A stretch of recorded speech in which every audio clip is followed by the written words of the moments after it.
नमस्कार दोस्तों, आप सभी का जीविका संस्कृत यूट्यूब क्लासेस में आप सभी का स्वागत है। हम दिन प्रतिदिन संस्कृत व्याकरण का अध्ययन कर रहे हैं। प्रत्येक वीडियो में हमने आपको बहुत कुछ और साधारण और सरल भाषा में सिखाने की कोशिश की है। आज हमारा चलेगा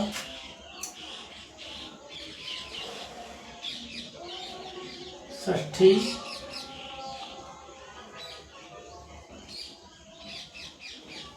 विभक्ति। मैंने सर्वप्रथम जब कार्य स्टार्ट किया था दोस्तों, तब बताया था आपको कि षष्ठी विभक्ति होती है, लेकिन उसमें जो संबंध होता है वो कारक नहीं होता।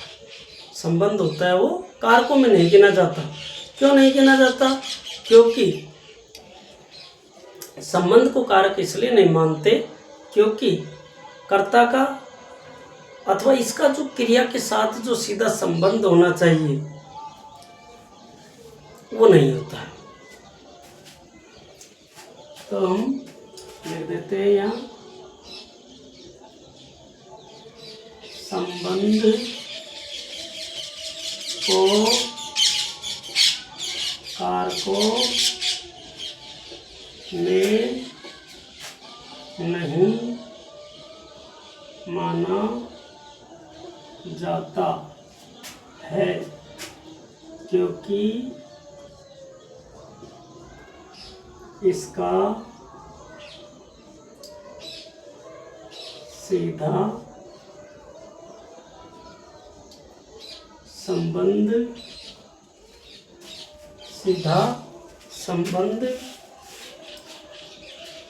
अथवा अन्वय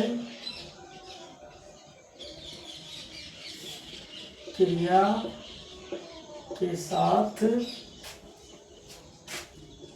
नहीं होता है। संबंध कारक को कारकों में इसलिए नहीं गिना जाता, इसलिए नहीं माना जाता है क्योंकि इसका क्रिया के साथ सीधा अन्वय नहीं होता है, इसलिए इसको कारकों में नहीं गिना जाता। लेकिन षष्ठी विभक्ति लगती है। षष्ठी से ये सूत्र है। षष्ठी विभक्ति कौन सा सूत्र लगाता है? षष्ठी शेषे सूत्र से संबंध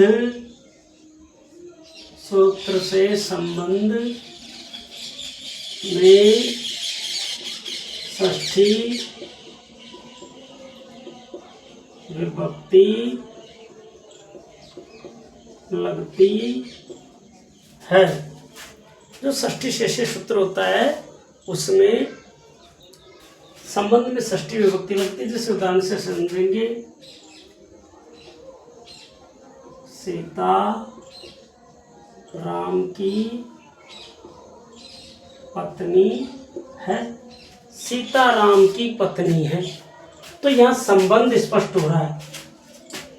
संबंध में चिन्ह क्या आते? का, के, की, रा, रे, री। तो यहाँ की आ रहा है, तो ये सीता के साथ राम का क्या हो गया? संबंध हो गया। तो यहाँ संबंध तो है, तो संबंध होने की स्थिति में उसमें क्या लगेगी? जिसके साथ संबंध है, तो इसके साथ है राम के साथ, तो जिसके साथ ये चिन्ह आ रहा है उसी में षष्ठी लगेगी। तो सीता तो है ही, तो सीता तो ऐसे ही प्रथमा में रहेगी। सीता किसकी पत्नी है? राम की। राम का षष्ठी विभक्ति एक वचन में क्या हो जाएगा? रामस्य। क्या हो जाएगा? रामस्य। पत्नी को भार्या अस्ति। सीता रामस्य भार्या अस्ति। जैसे राजा का पुरुष या राजा का आदमी, तो क्या बनेगा? राजा का षष्ठी विभक्ति में राज्ञे पुरुषे, राज्ञे पुरुषे। और भी हमारे पास कई ऐसे होते हैं जो जैसे खेत का स्वामी, खेत का स्वामी तो संबंध आ रहा है, खेत के साथ स्वामी का संबंध है, तो खेत को कहते हैं क्षेत्र। षष्ठी लगाएंगे तो क्या हो जाएगा, क्षेत्रस्य स्वामी। ऐसे ही अगला सूत्र हमारा इसमें आता है एक,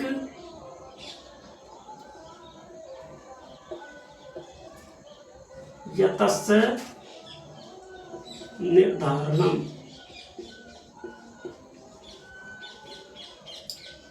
यतस्य निर्धारणम, जब बहुतों में से किसी एक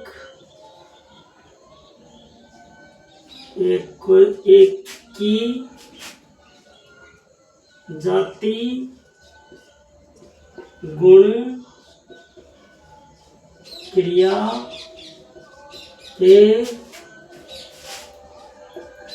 द्वारा श्रेष्ठता बताई जाए तो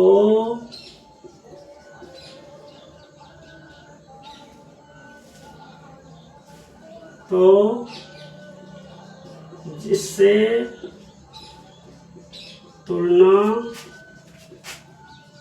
की जाए उसमें षष्ठी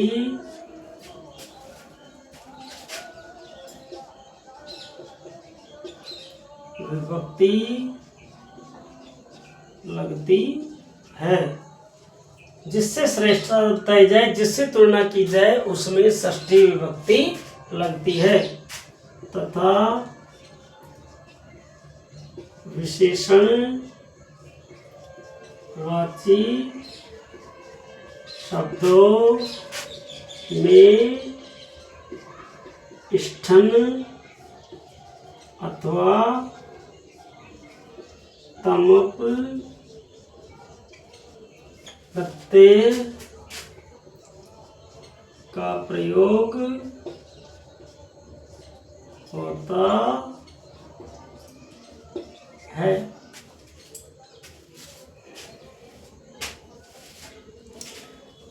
तो जब बहुतों में से